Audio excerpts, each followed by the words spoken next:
Hello दोस्तों, नमस्ते, प्रणाम। मैं सुमन यादव आप सभी को स्वागत करती हूँ अपने यूट्यूब चैनल पे। और आप सभी के बीच नाच गीत लेकर आई हूँ। आप लोग फुल वॉच करके सुनिएगा, उसके बाद कमेंट में बताइएगा कि नाच गीत कैसे लगा आप लोग को। आज इतनी ठंडी पड़ रही, क्या बताएं आप लोग से, बहुत ज़्यादा। चलिए हम सुना रहे हैं, देवर भौजाई का नोक झोंक है, लेकिन बहुत अच्छा लगता है। चलिए हम आप सभी के बीच रख रहे हैं, बहुत सुंदर है। देवरा हमसे तो हंसे हो, देवरू हमसे तो हंसे, नान्हा मई के प्रीत छोड़त के मोहिया लागइले। देवरू हमसे तो हंसे हो, देवरू हमसे तो हंसे, नान्हा मई के प्रीत छोड़त के मोहिया लागइले। भौजी याद करा हो, भौजी याद करा, रसोईयावा के बीच बेलनवा खींची मारे रहियो। भौजी याद करा हो, भौजी याद करा, रसोईयावा के बीच बेलनवा खींची मारे रहियो।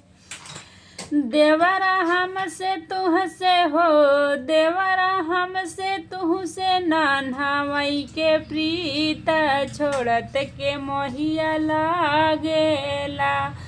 देवरा हमसे तुहसे, नान्हा मई के प्रीत छोड़त के मोहिया लागेला।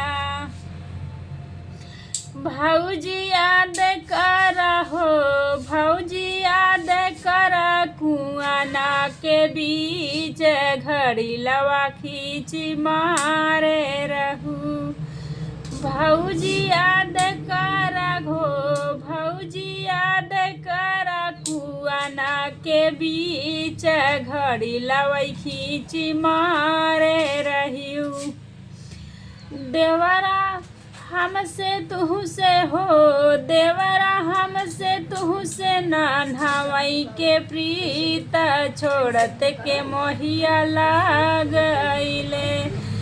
देवरा हमसे तुहसे हो, देवरा हमसे तुहसे, नान्हा मई के प्रीत छोड़त के मोहिया लागेले।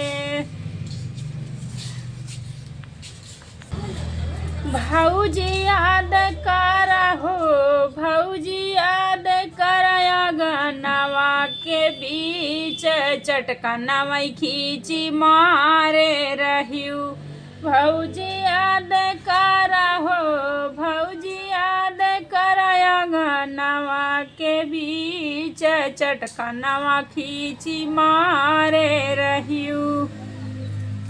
देवरा हमसे तुहसे हो, देवरा हमसे तुहसे, नान्हा मई के प्रीत छोड़त के मोहिया लागेला। देवरा हमसे तुहसे हो, देवरा हमसे तुहसे, नान्हा मई के प्रीत छोड़त के मोहिया लागेला। भौजी याद करा हो, भौजी याद कर, भौजी याद करा हो, भौजी याद करा, फीसिया के खाती झगड़ावा भैयस की है रहियो। भौजी याद करा हो, भौजी याद करा, फीसिया के खाती झगड़ावा भैयस की है रहियो। हमारे कापिया किताबिया के खाती झगड़ावा भैयस की है रहियो। देवरा हमसे तुहसे हो, देवरा हमसे तुहसे, नान्हा मई के प्रीत छोड़त के मोहिया लागेला। आप लोग फुल वॉच करके सुनिएगा, उसके बाद कमेंट में बताइएगा।